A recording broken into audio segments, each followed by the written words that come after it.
Bienvenidas y bienvenidos a otro episodio de Filosofía Crítica.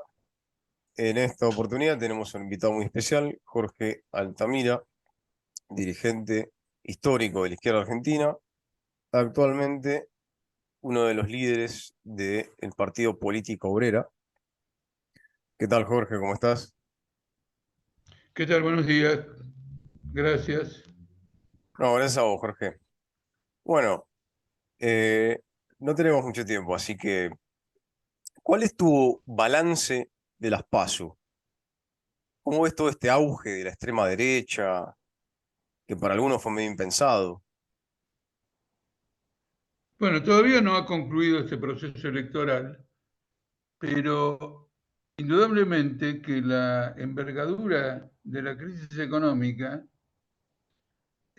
ha desarrollado una fuerte tendencia a una salida de derecha y no como uno hubiera preferido que fuera, digamos, una tendencia de las propias masas hacia la izquierda. Esto nosotros lo adelantamos cuando caracterizamos que la campaña electoral tenía un carácter reaccionario, porque estaba encabezado por 5 candidatos que tenían casi una misma política, en el entendimiento de que Massa, Sergio Massa, con sus compromisos y sus acuerdos con el Fondo Monetario Internacional, marchaba directamente a la aplicación de un plan fondomonetarista en el caso de que fuera electo. Y claro, era la variante un poquito más moderada respecto a esta variante, digamos, de Milei. Entonces, la primera reflexión es que las crisis del capitalismo, las crisis profundas del capitalismo, no significa que la burguesía esté desamparada en alternativas políticas, sino que elabora ella sus propias alternativas. Por ahora no hay ninguna evidencia de que los planteos de Milei tengan la capacidad para resolver las contradicciones explosivas que se han desarrollado en los últimos años. En realidad, diría incluso que Milei viene a ponerle una mecha, ¿no es cierto?, a la bomba, porque ese plan económico que él que pretende establecer, digamos, es una bomba atómica sobre la economía argentina, etcétera. Pero la conclusión de esta imposibilidad del plan de Milei no significa el descarte de una variante derechista extrema, sino que Milei mismo, su equipo, la burguesía, van a buscar alguna vía en dirección a este plan que no sea la traducción inmediata, directa, de lo que él está planteando en este momento. Mucho de lo que él dice en este momento tiene un propósito demagógico que consiste en señalar que la crisis bajo la dirección de la derecha tiene una salida inmediata. Como demagogia electoral, si en la práctica logra aprender, es maravillosa, porque los otros candidatos vienen lidiando con ella hace 10 años y por lo tanto obviamente no representan para nadie ninguna clase de salida. En el contacto que he tenido, en particular en la semana posterior a las PASO, con una cantidad de gente que votó por Milei, he tenido más gente que votó por Milei después de las PASO que antes, observé una cosa que es llamativa, porque dicen que Milei está loco, que es una persona inestable y que realmente como presidente no lo ven, refiriéndose a él, a las extravagancias que tiene. Pero han votado a Milei y podrían volver a votarlo en las elecciones generales, aunque de algún modo insinúan que es un tema que están pensando. porque una trampa que la vamos a develar en octubre de las últimas elecciones es que son elecciones, no son elecciones, es una encuesta. Y entonces el votante susceptible de caer en una demagogia de derecha vota sin sufrir las consecuencias de un gobierno de derecha. Es una forma de decir públicamente que repudia al peronismo y al macrismo. Es decir, que todo está jugándose. Vamos a tomar el caso de Milei ahora, que acaba de declarar que va a haber relaciones con China.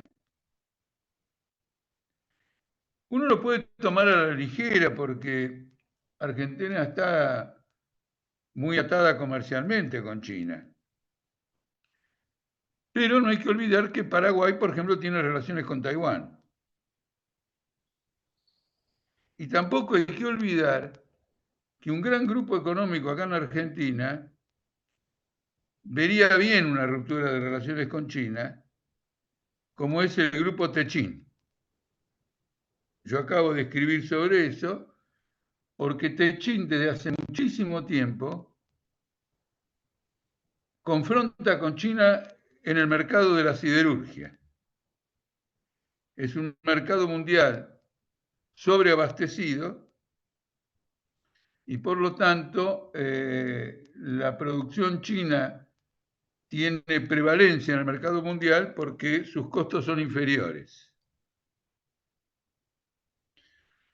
Entonces Techín hace tiempo viene peleando y yo diría que Techín es claramente un grupo pro-norteamericano.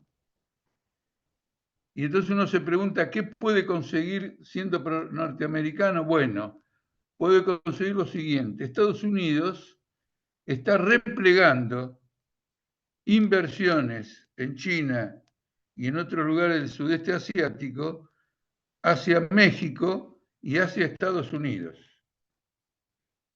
Por lo tanto, Techín se ha anotado en ese proceso y tiene inversiones importantes en México y en Estados Unidos.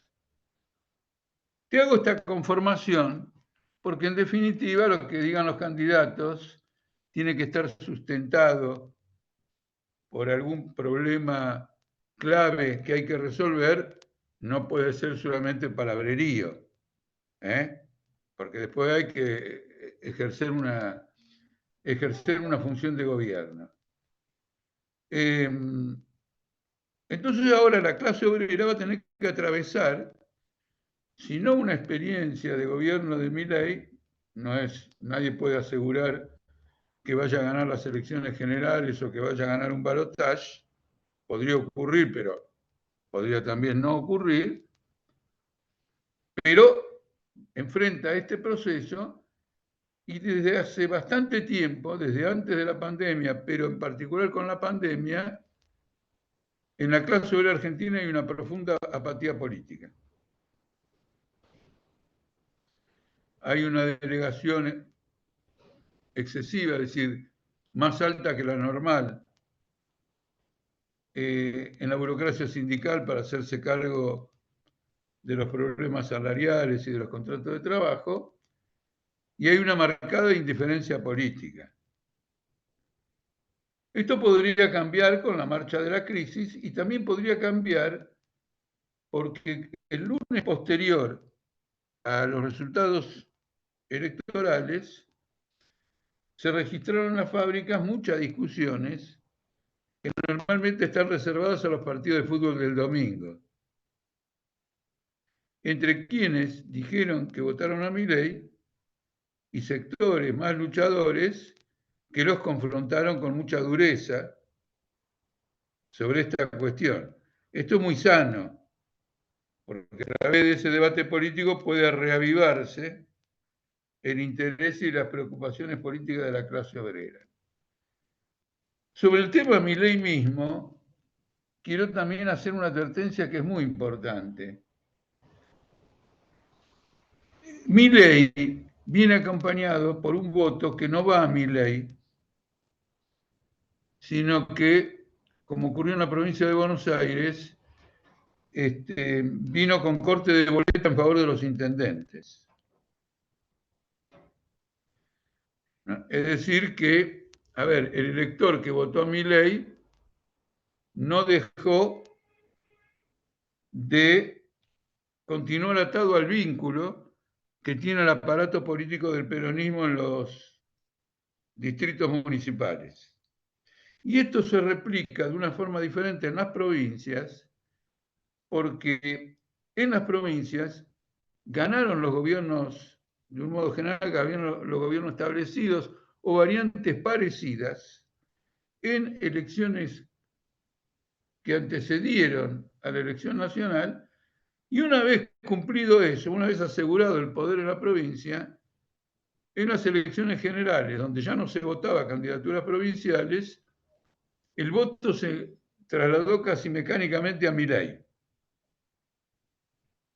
Con lo cual tenemos a alguien que tiene un caudal de votos importante, que figura entre los candidatos que puede ganar, pero contra la opinión general de que de la provincia lo votaron en masa, hay que establecer esta restricción.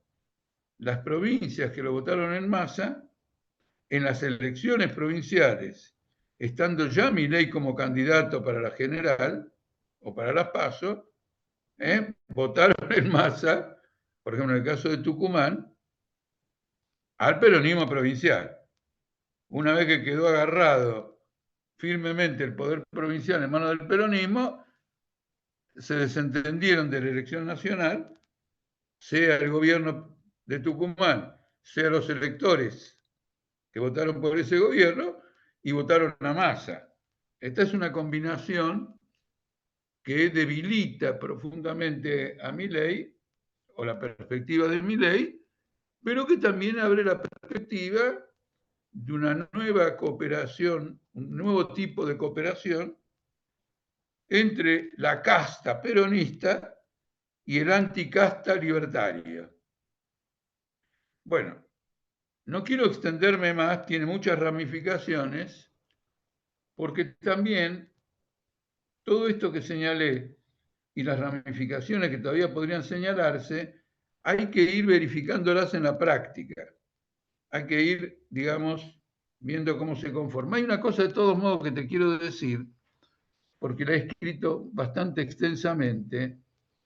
Acá no hay una crisis de representación, como dice la politología argentina. Acá hay un fenómeno de tipo internacional de destrucción de los partidos constituidos. Y el derrumbe, la crisis de representación, tiene ella su propia crisis. Quiero dar un ejemplo, que uno de los más claros, pero tengo varios. La primera crisis de representación en Italia fue Berlusconi. Un tipo que vino de afuera y se quedó con el gobierno. Duró un tiempo importante. Entró en crisis Berlusconi, el que resolvía la crisis de representación. Entró en una crisis de representación y vino el movimiento de las 5 estrellas, organizado por un comediante que formó listas por medio de Internet. Duró un tiempo y entró en una crisis de representación el segundo solucionador de la crisis de representación. Entonces vino ahora Giorgia Meloni, que pertenece a un grupo marginal de la derecha, pero ante la caducidad de todos los demás, quedó como última carta. Es decir, que nosotros vamos por la cuarta candidata que quiere explotar la crisis de representación, luego de otros 3 que la antecedieron. ¿Me explico o no? Es decir, la crisis de representación es un verso. Acá lo que hay es un derrumbe del sistema político por la crisis mortal del capitalismo a nivel mundial. En una crisis económica muy importante, como se manifestó desde el 2008, pero últimamente a principios de año en Estados Unidos, la crisis enorme que está viviendo China en este momento, que va a golpear seriamente el comercio mundial, y la guerra internacional entre la OTAN y Rusia. Acá tenés una crisis de un sistema social, de un régimen político, que los que sostienen todo esto y no quieren ver absolutamente nada, dicen crisis de representación, que no constituye una explicación. ¿Por qué motivo?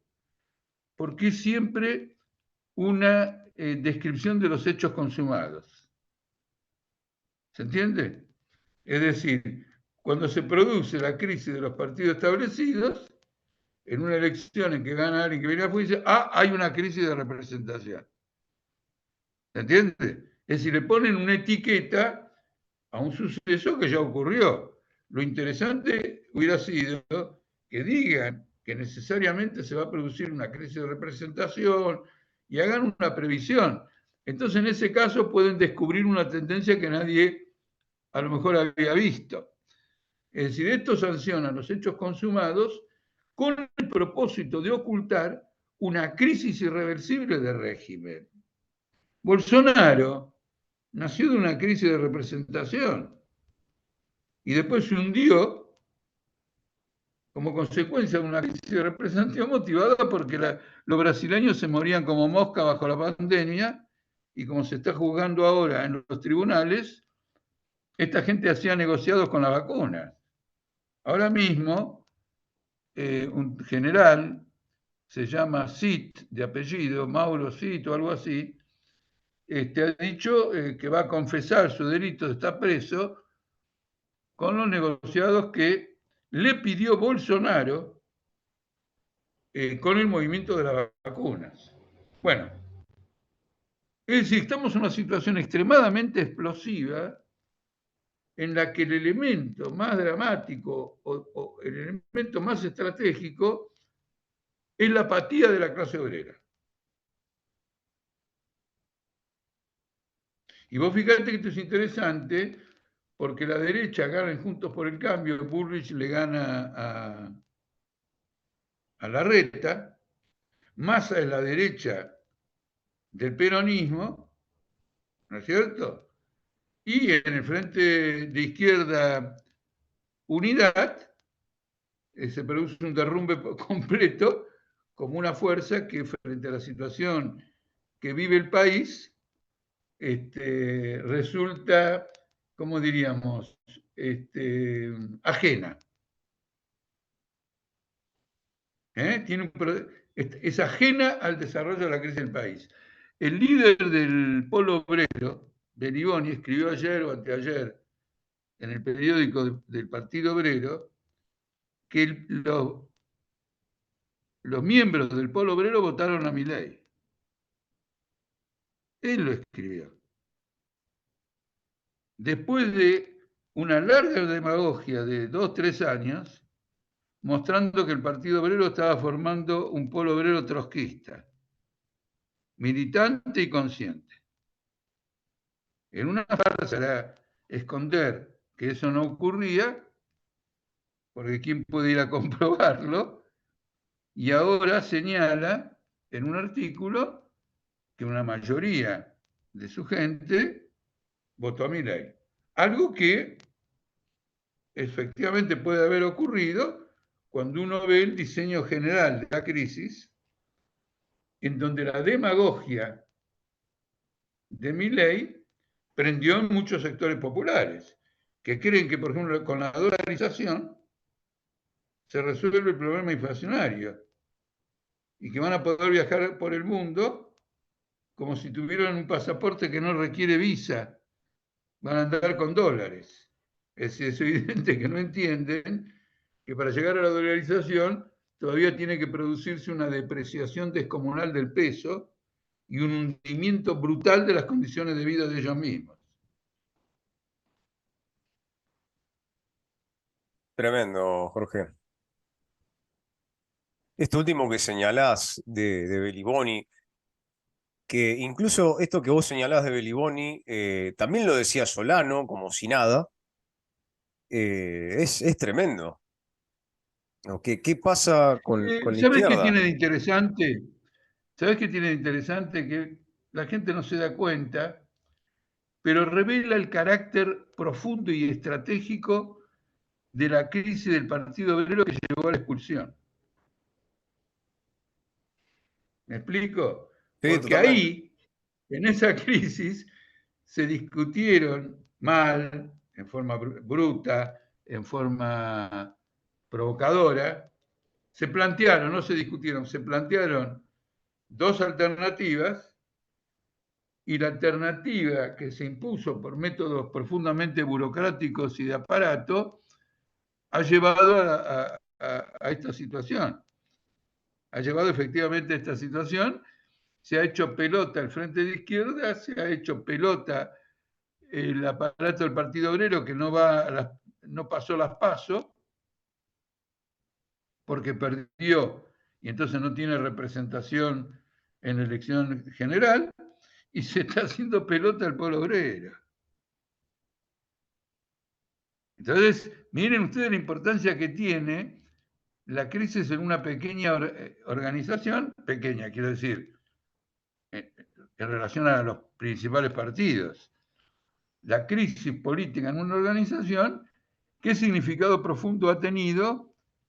Ese significado, indudablemente, nosotros lo entendimos de entrada, sabíamos que era esto, y ahora acá está abiertamente el resultado. Es un proceso de liquidación política. La izquierda está dentro de una licuadora y alguien apretó el botón para despedazar la naná o la banana y hacer un licuado. No, terrible, Jorge. Yo siempre pensaba, eh, para mí el aparato del Partido Obrero sepultó al Partido Obrero y ahora estaría sepultando al Frente de Izquierda en esta riña casi, no sé, de agravios, de insultos contra el PTS, pero con una intención muy, muy electoralista, muy oportunista del momento. Eh, Pero quiero decirte que esto lo comenzó el PTS. ¿Sí? Claro, porque ellos, en una polémica conmigo, dijeron que el Frente de Izquierda era un campo en disputa. No era un frente de lucha contra un adversario, sino un campo de disputa interno entre nosotros. Entonces yo combatí esa opinión. Libré una lucha política contra la tesis del campo en disputa y fui neutralizándolo. Ahora que ellos consiguieron una mayoría, cuando consiguieron una mayoría, se olvidaron del campo en disputa.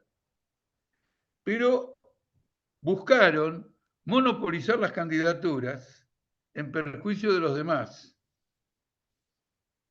en el entendimiento de que la exposición que tenían ante el público era mayor de ellos que de los otros. Entonces los otros reaccionaron como un campo en disputa, con un ataque violento y no con una lucha política, es decir, una confrontación de estrategias políticas. En donde es muy interesante, porque una confrontación de estrategias políticas nunca perdés, ¿sabías? Nunca perdés. Mira, Porque si te votan en contra, la estrategia que pusiste no muere. Ha quedado transitoriamente relegada, pero los acontecimientos van en esa dirección. Entonces finalmente se impone. Vos avanzás en la formación de una conciencia política con independencia de los resultados de los votos. ah, Este es el gran mérito del debate político.